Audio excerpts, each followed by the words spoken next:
Thanks for joining us today for Homeschooling Your Dyslexic Child. My name is Jess Arce, aka Coach Jess. I am dyslexic, and I'm the daughter of a diagnosed dyslexic at Yale in the 1940s. That was very rare back then. People were not being diagnosed. I discovered while I was tutoring my children that I too am dyslexic. And then I realized that my husband was dyslexic. And that would explain why 3 of our 4 children have varying degrees of dyslexia. And all 4 have neurological differences. I began tutoring students with dyslexia in 2011. Initially, I was just tutoring my own children. And then other families asked me to work with their children, and so I began to tutor them as well.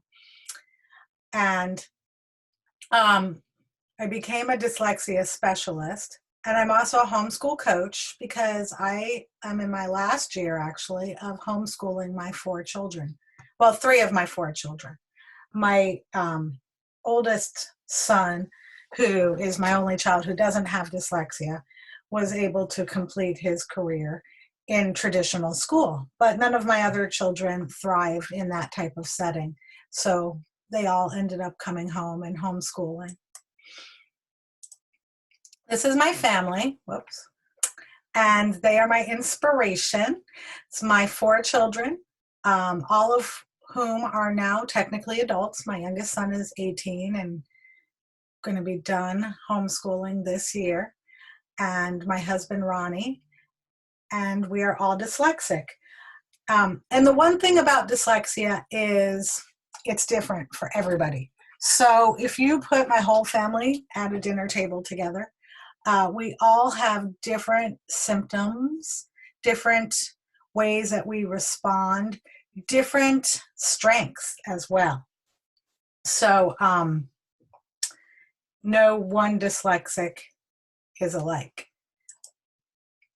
So you're here today because someone you love may learn differently, or you're at your wit's end trying to find ways to help your child who learns differently successfully learn, or you want to know more about how multisensory techniques will be helpful. We're going to talk about how to homeschool your child who learns differently, because it is different for a child with dyslexia or similar learning differences than it is for the average learner, even when they're homeschooled. And not everyone realizes that. I've worked with homeschool families who have always homeschooled their kids, and then they end up with one student who is profoundly or severely dyslexic, and they just don't know how to deal with them. So we're going to talk about that today, okay? So what is the ideal learning environment for a dyslexic student? Well, it's not this. It's not your traditional school. Dyslexics usually have many comorbid learning differences, and so ADD, ADHD is very common among dyslexics. About 35% of dyslexics are also ADD or ADHD. I find that in my student ratio, we tend to have an even higher proportion of students with ADD, ADHD. I'd say about 80% of them have one or the other, at minimum 70%. But so copy work is hard for dyslexics to do, and sitting in the classroom all day, they are looking at the board and then copying down the information, and quite often dyslexic people do not spell well, so that makes it really hard to copy the information. Very often they will reverse letters, although that is not a characteristic of dyslexia. That is more of a visual processing discrimination issue. However, like I said, very often these characteristics coincide. So you're gonna very often have those issues. Textbooks, workbooks, they just frustrate the daylights out of a dyslexic person. And that's what they use in school. And you're homeschooling. So if you're homeschooling, you don't have to follow what is common or traditional. There's no reason to experience that frustration in your home. So there's different types of learners. Basically, there's 4 types of learners. And typically people are dominant in 2 ways. So an auditory learner is more auditory. They learn by hearing sounds. They may enjoy listening to music while they're doing work. And if you are not someone who can learn that way, you just don't understand how that's possible. And you may think that they're not really trying to work or learn. However, this auditory learner does much better with background music, noise going on, and classical music can be a great choice, but if they don't really like classical music, there's no point in forcing them to listen to that. So the auditory learner who prefers to have music, you can give them some headsets so that they can listen to it and don't disturb maybe the sibling who does not perform better with noise in the background. They can also do well by listening to texts, having texts or texts read out loud. And so, so that they can hear. Also, they might remember things better by singing out loud and having a discussion rather than expecting them to write something down. And right along with the auditory learner is the oral learner. They do better by hearing themselves speak, saying things out loud. They say that if you chew gum, you can remember information when you need to bring it back by chewing gum again. So this kind of learner would definitely benefit from chewing gum if they need to study some material and keep it in mind. Then 2 other kinds of learners are visual learners who learn by seeing things. If they look at a word, they're more apt to learn it than if they just hear the word. They do great with storyboards and PowerPoints and may do great with diagrams and pictures. It depends, again, on the learner what visual stimulation works best for them. However, something visual will be much more beneficial to them being able to remember it. And then you've got your kinesthetic learners who learn by touch, and they thrive by touching things, feeling it, writing down what they need to remember. Sometimes they learn well by moving. If you see people on the phone who have to pace and walk, those are probably your kinesthetic learners. So they would do best by making things with their hands. Me personally, these are my 2 learning styles. I am kinesthetic and I am visual. So when I studied for tests in college, I wrote the answers down repeatedly, and that made it easier for me to remember the information I needed to remember. But when you know what kind of learner your child is, oh, this is spelled wrong. When you know what kind of learner your child is, you are much better able to help them learn in a way that works best for them. And I should have put this slide next, but unfortunately, I have a different one. But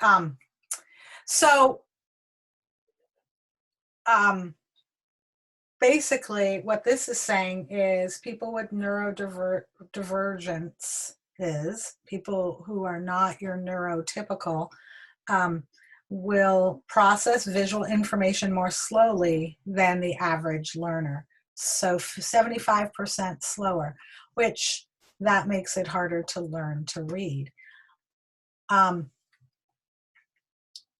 Multisensory information is best for a dyslexic person, which multisensory is using two of the senses that we just discussed, and working on more, two or more at one time. So when we tutor students, we will have them write the information down and listen to the information and then read the information.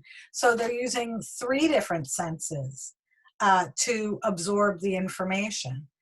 And very often we'll give them, for math, we'll give them manipulatives to help make it all real. For myself, I always struggled with learning fractions, and it never made sense to me because it was just like a 1 and then a line and then a 2 plus a 3 and a line and a 6. And how did any of that make sense? And it wasn't until the first year I homeschooled my son and he was doing Math UC that it made sense to me, because I could actually visually see what a fraction was and how they pieced together. And so how 2/3 and 1/8 could be pieced together. I needed that visual understanding, and I never had that in school. So the benefits of multisensory techniques are your child will thrive. They will experience increased confidence because they will understand the information better, and they will have an increased self-esteem. Once their confidence goes up, their self-esteem goes up, and then their behavior turns around.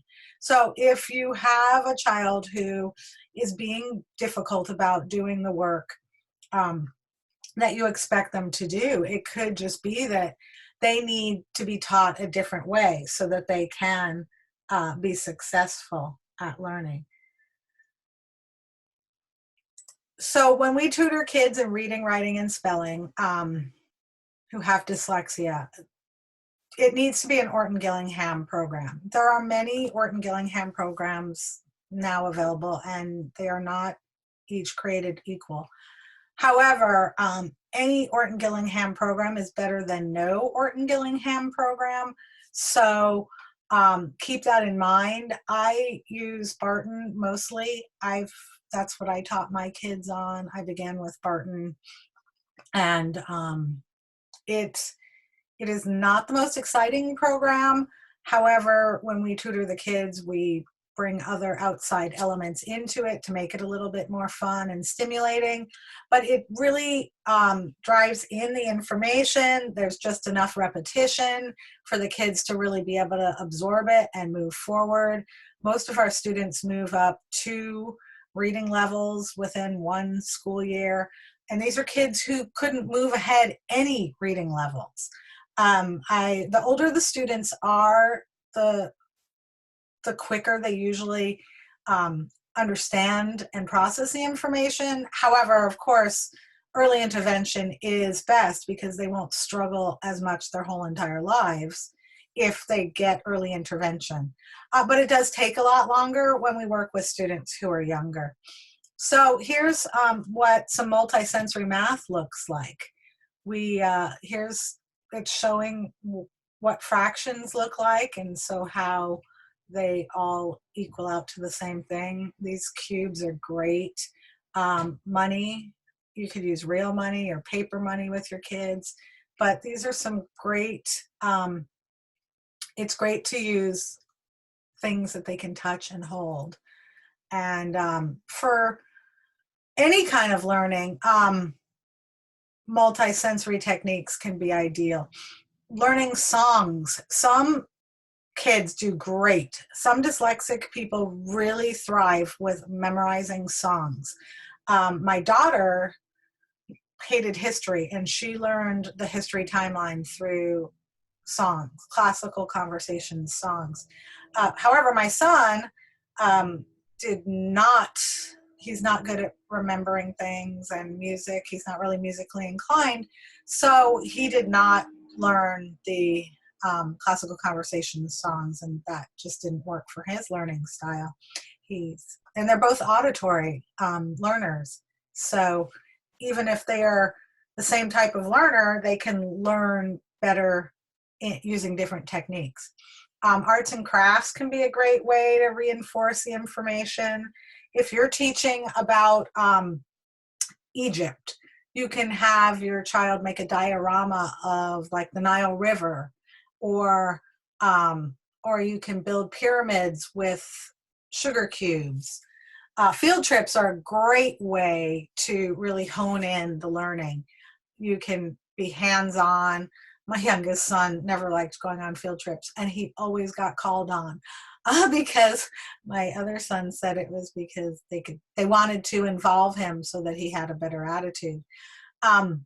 And so he always left a field trip knowing so much more than any of us imagined he would know, because he was called on every single time.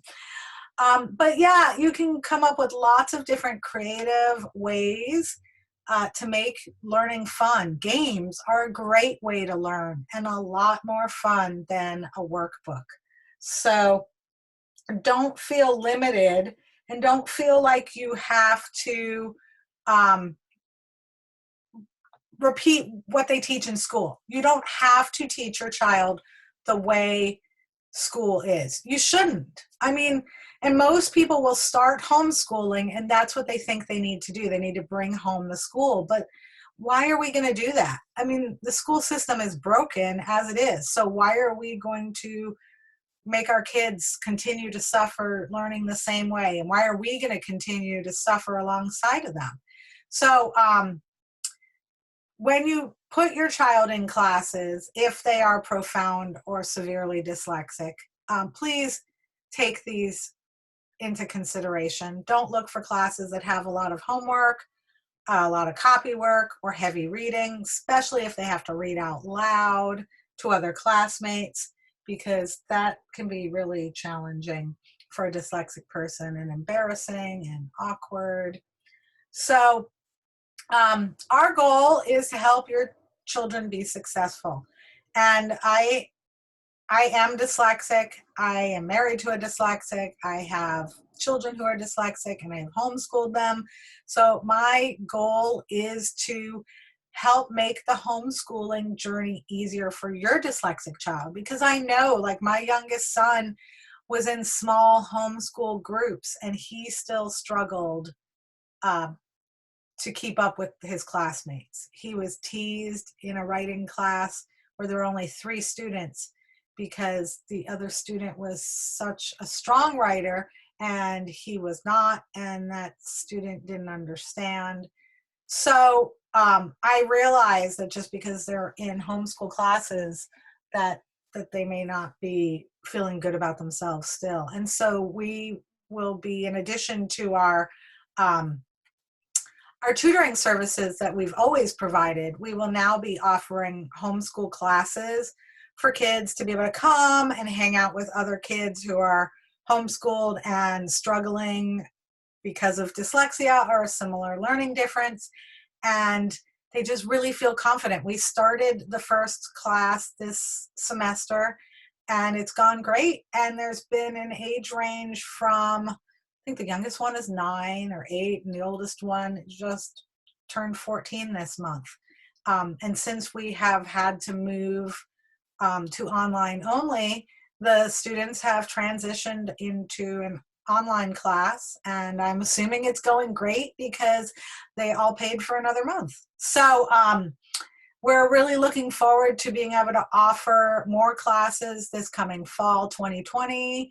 And people are going to be looking for smaller class structure, I'm thinking, anyway. So we're going to be offering reading, writing workshops, math workshops, and science and art classes. So those are what people have told us that they're looking for.